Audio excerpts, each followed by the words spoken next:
Back to the basics. Sunglasses, check. Hat, check. Notes, check. Pepsi, check. Sources, check. And thick skin, check. Let's go.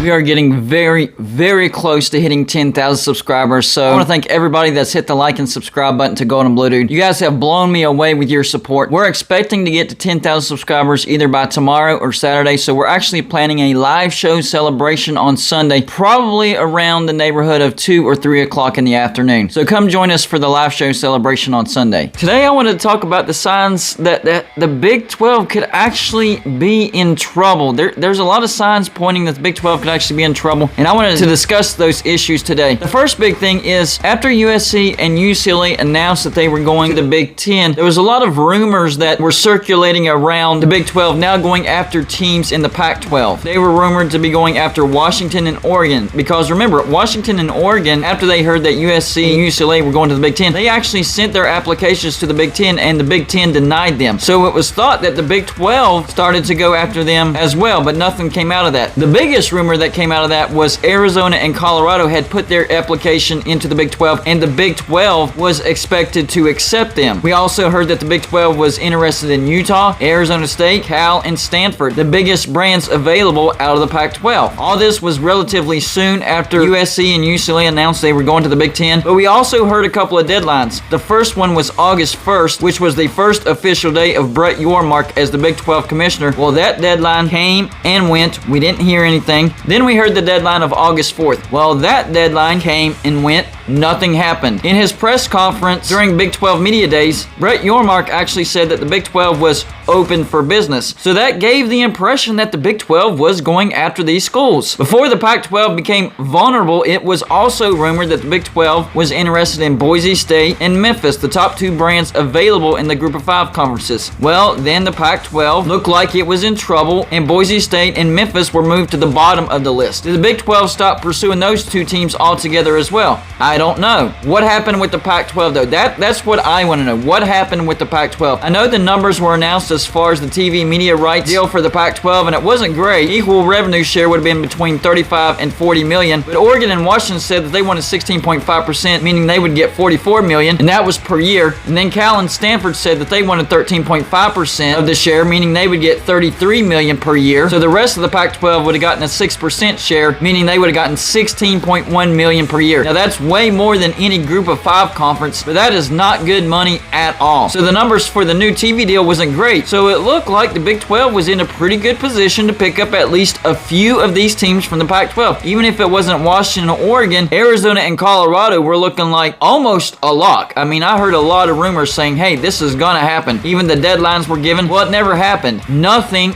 ever happened. Did the Big 12 actually not pursue all these teams out of the Pac-12? Was that all a big bluff? Or did they actually pursue them and the teams were like, you know what, we actually don't want to do that? And in Colorado's case, I can understand that because they did jump from the Big 12 to the Pac-12, and that would be admitting that they made a big mistake. You'd have to be swallowing a lot of pride. But for all these other teams, it seems like it would have been a better deal for them to go from the Pac-12 to the Big 12. Another thing is George Kliavkoff, the commissioner of the Pac-12, actually took a shot at the Big 12 when he said that they weren't interested in shopping at the Big 12 for now. There was no comeback on the part of the Big 12 for that comment. They just let it go. And the biggest problem that the Big 12 has had, not just now, but even a decade ago, is they're always reactive, not proactive. The Big 12 has got to start being proactive. Remember, in the first go-around, the Big 12 lost Nebraska, Colorado, Texas A&M, and Missouri. Well, after they lost those four teams, they went out and got West Virginia and TCU. Then last year, they lost Oklahoma and Texas. Then after, they gained Cincinnati, BYU, Houston, and UCF. That's the trend that the Big 12 has laid down, and it's not a good trend. The Big 12 has got to be more proactive, not reactive. You can't wait till teams are picked off of your conference to try to pursue expansion. That's not how it works. That's why the Big Ten has been successful. That's why the SEC has been successful. And in the past, that's why the Pac-12 and the ACC were successful as well. The Big 12 is the only conference that has been reactive and not proactive. The next thing is the Big 12 hasn't addressed in any form or fashion the rumors of the ACC possibly interested in West Virginia and West Virginia possibly being interested in the ACC. ACC. Even if that's not true,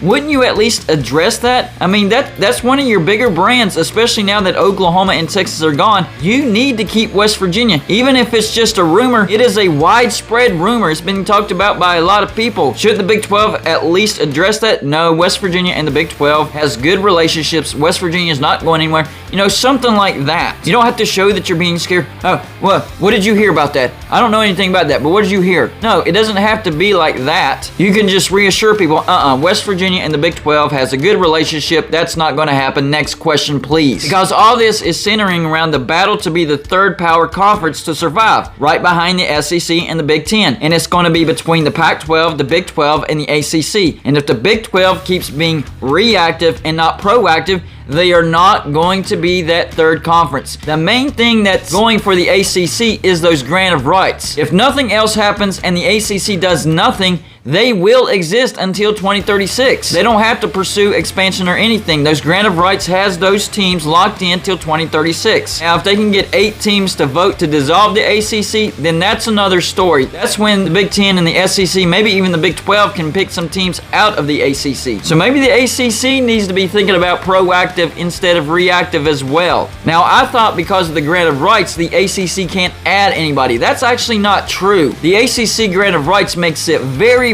difficult for any team to leave. If there is no majority vote to dissolve, then any team that wants to leave the ACC, it's going to cost them $500 million.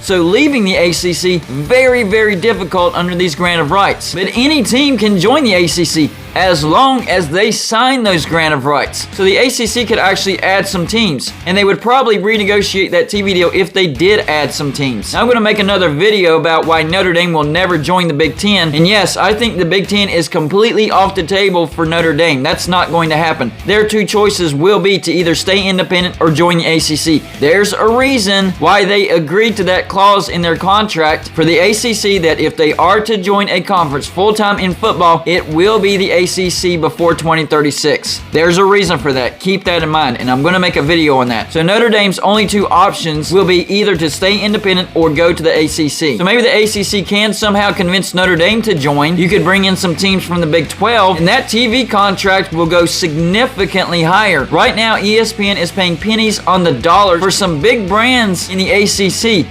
I mean, you got to remember, they still have Clemson, Florida State, North Carolina, Virginia, Virginia Tech, Miami. You could even throw in there Louisville, NC State, and Pitt. They have some great brands. So ESPN has a great deal right now. But they do want some of those bigger brands jumping to the SEC. However, they would need to fill those spots. And in order to do so, they would have to renegotiate that TV deal to make it more appealing to some other brands, say, out of the Pac-12 or the Big 12. And you already know the number one name for the ACC would be West Virginia out of the Big 12. But they could also look at an Oklahoma State, a Cincinnati, a UCF, a Baylor. Lots of good brands in the Big 12 that could be available for the ACC to pick up. Maybe the ACC wants to stretch coast to coast. They could pick up Washington and Oregon if the money was right. So all this is bad news for the Big 12, and the simple fact that the Big 12 didn't get any of those Pac-12 teams where they could actually offer more money than the Pac-12, that does not bode well for the Big 12. Are the days of the Big 12 numbered, especially as a Power 5 conference? Are those days numbered because they have done nothing? Nothing has happened. Those deadlines have came and those deadlines have gone, and nothing has happened. To me, that spells trouble for the Big 12. My only advice for the Big 12 is, if you want to survive, you need to be proactive and not reactive. You know the old saying, fool me once, shame on you. Fool me twice, shame on me. Well, the Big 12 has already been fooled twice. If they are fooled a third time, I think it's over for the Big 12. Y'all let me know in the comments section, what do you think? Do you think the Big 12 is in trouble? Or do you think that the Big 12 has a few surprises for everybody? That's all I got for this show. Like and subscribe if you haven't already, and I'll see you on my next show.